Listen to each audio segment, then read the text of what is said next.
Bonjour, c'est Gilles du site boursicoté.com. Voici l'analyse technique du CAC 40 pour cette journée du mercredi 17 octobre 2012. Avec donc aujourd'hui cette séance de continuité haussière, puisqu'après une ouverture donc sur un gap haussier à 3504,84, nous sommes venus marquer un point bas à 3494,35, un point haut à 3530,79 avant de revenir en clôture à 3527,50 points. Le CAC 40 gagne 0,76% sur cette séance, un peu plus de 26 points gagnés par rapport au cours de clôture d'hier, donc qui représentait déjà une forte hausse. Donc nous confirmons ici le mouvement haussier, puisque avec cette augmentation ici des volumes et cette forte bougie, eh bien nous avions un beau signal haussier et nous avions défini ici un objectif à 3575 points. Donc le mouvement haussier est toujours en place. Nous avons vu que le gap haussier ici a été comblé, mais qu'il a donné lieu à un joli rebond, donc puisque donc le gap haussier a été comblé, puisque c'était sur cette bougie. Il nous a donné un beau rebond. Donc cette zone ici est 3506, c'est bien transformé en zone de support. Pour ce qui est des indicateurs, donc le RSI toujours pareil confirme sa cassure ici et repart donc dans un mouvement haussier, pas grand changement par rapport à hier. Le stochastique est toujours sur un mouvement haussier. Regardez, nous sommes déjà en phase de surachat ici au niveau du stochastique, donc là c'est vraiment très rapide. On a une grosse amplitude ici entre l'indicateur et sa ligne de signal.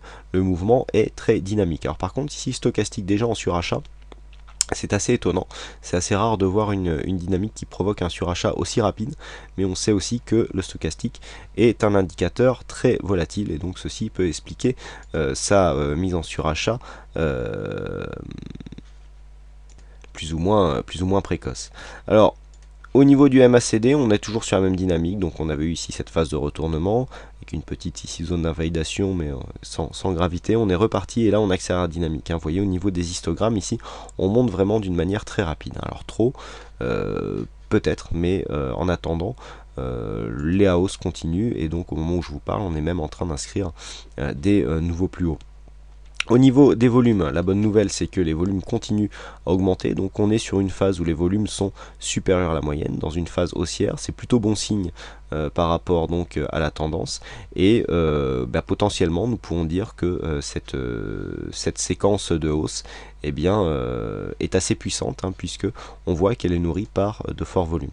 La volatilité est retombée par rapport à la séance d'hier, nous avons beaucoup moins d'amplitude entre le point haut et le point bas. Donc pour synthétiser tout ça, ce que nous pouvons dire déjà, c'est que le mouvement haussier qui a été confirmé hier est sur une phase de continuité.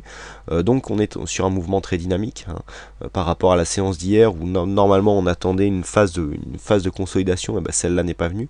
On est vraiment dans un mouvement très direct qui, nous allons le voir, provoque des phases d'exagération ponctuelles qui ne sont pour l'instant pas consolidées, puisque je vous montrerai sur l'autre graphe, on verra que pour l'instant la hausse se fait justement d'une manière très dynamique, c'est aussi un signe, et que donc les exagérations ne sont pas reprises. Et donc ce mouvement ici provoque une forte hausse. Donc nous avions défini ici, alors oui, le segment est un peu plus bas, je me disais bien aussi que j'avais, voilà, on était ici sur une cassure à 3630, voilà, et on est environ à 3570 sur l'objectif. Donc on avait validé un double bottom hier, puisqu'on a ici premier bottom, ici ligne de coup qui se présente sous cette résistance ici des 3460, donc la zone des 3460 qui était un objectif pour moi depuis longue date, a été atteint. Une cassure donc provoque le double bottom. Et donc ici cette hausse dynamique est tout à fait dans la lignée, et donc nous allons vers la zone ici est 3570 qui représente l'objectif de cette figure. Donc on voit que pour respecter un timing correct, on a environ 2 jours, mais 2-3 séances, c'est-à-dire que pour la fin de semaine, on est potentiellement capable de rejoindre ici cette zone des 3570.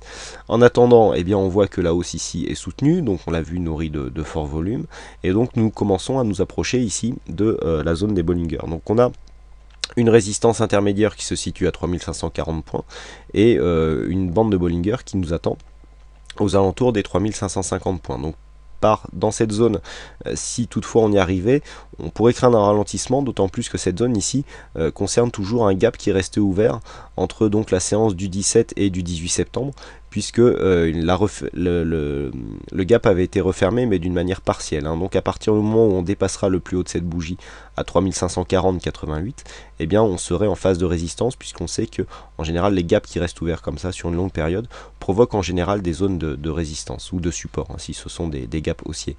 Donc là ici, attention à cette zone qui représente le premier objectif. S'il était cassé, on avait un objectif à 3570 qui serait certainement validé par la résistance ici à 3575, et au-delà, eh bien, on ouvre la porte aux 3600 qui représentent les plus hauts annuels, hein, que beaucoup attendent, mais bon. Potentiellement, c'est vrai que sur un tel mouvement dynamique, eh bien, ça paraît tout à fait possible. Quoi qu'il en soit, ici, la hausse est vraiment très forte. Comme je vais vous l'indiquer ici sur ce second graphe, eh bien, vous voyez que les phases d'exagération ici sont relativement puissantes. On ne revient pas ici, vous voyez la bougie ici n'est pas revenue dans la zone blanche, donc là on a un petit échec, hein, de la bande d'exagération qui donne pourtant de très bons résultats, mais une bonne probabilité, si bonne soit-elle, hein, on est au-delà des 80% sur ces signaux. Eh bien, il reste toujours les 20%, voilà, qui nous donnent ici une sortie qui sera certainement légèrement perdante. Donc ce sont des choses qui arrivent et qu'il faut accepter lorsque l'on fait du trading. Quoi qu'il en soit, nous avons encore marqué une phase d'exagération aujourd'hui. Vous voyez, deuxième sortie sur cette zone, et donc la hausse ici qui est vraiment très dynamique. Donc on le voit, la bande de Bollinger ici qui arrive, eh bien, devrait caper ici le mouvement haussier. Donc pour synthétiser tout ça, eh bien entendu, je reste haussier court terme, donc sur la poursuite de la tendance. On est sur une phase très dynamique, mais plus la hausse s'accélère et plus elle nous expose à une phase de consolidation qui devient de plus en plus probable, hein. Les arbres ne montent pas jusqu'au ciel. Il va bien falloir consolider tout ça, même si cela ne remet pas en cause le fond de la tendance. Donc on reste haussier, attention à un possible retournement, il est encore trop tôt pour tracer un Fibonacci ou quoi que ce soit, donc on surveille ici les zones techniques. Donc là, si on continue à monter demain, zone 340-50 peut très bien provoquer une phase de consolidation. Donc le premier objectif sera ici 3506 sur une phase de consolidation, et puis si les cours venaient à descendre un peu plus, alors il ne faudrait pas casser ici les 3494, puisque ça représenterait une rupture de la dynamique court terme par cassure d'un point bas significatif, donc le plus bas de la séance, hein. Je rappelle, le plus bas de la séance du jour, c'est 3494,35. Donc si on casse 3494, on a une rupture de la dynamique court terme, ce qui pourrait être embêtant pour atteindre les objectifs que je viens de vous énumérer. Donc tant qu'on reste ici au-dessus de 3506, 3494, on est toujours sur la même dynamique haussière. Par contre, une cassure de cette zone, bon ben là il faudrait clairement viser une consolidation court terme, donc il faudrait en fonction du plus haut marqué tracer les retracements de Fibonacci pour essayer de viser un petit peu un objectif de consolidation, mais là il est bien trop tôt pour le faire, hein. Donc les objectifs, les points techniques pour demain, c'est ici à la baisse, donc les 3494 506, et à la hausse, donc on surveillera une cassure du plus haut du jour, à savoir 3530,79 qui nous placerait dans une continuité haussière. Et donc avec un objectif ici 3540 50 points, si cette zone ici ne représente pas du tout de résistance, hein, ce qui est toujours possible, et bien on aurait un accès direct ici au 3570. Mais bon, là on a eu quand même 3 belles séances dynamiques, on devrait quand même marquer le pas demain, surtout à la hausse, hein. Les tendances sont plus facilement capées à la hausse qu'à la baisse, qui normalement répondent plus à des mouvements de panique, même si certains rachats de short, hein, des rachats de vente à découvert, peuvent s'apparenter maintenant à des rachats paniques, et donc peuvent provoquer des mouvements haussiers tout aussi violents que le sont les mouvements baissiers. Voilà ce que l'on peut dire donc sur cette analyse technique. Alors aujourd'hui, c'est Serial Killer qui gagne encore au jeu du fixing, donc bravo à toi. Et puis quant à moi, il ne me reste plus qu'à vous souhaiter à toutes et à tous une bonne soirée, bonne chance dans vos trades futurs, et on se donne rendez-vous dès demain pour d'autres analyses techniques en vidéo. Bonsoir à tous.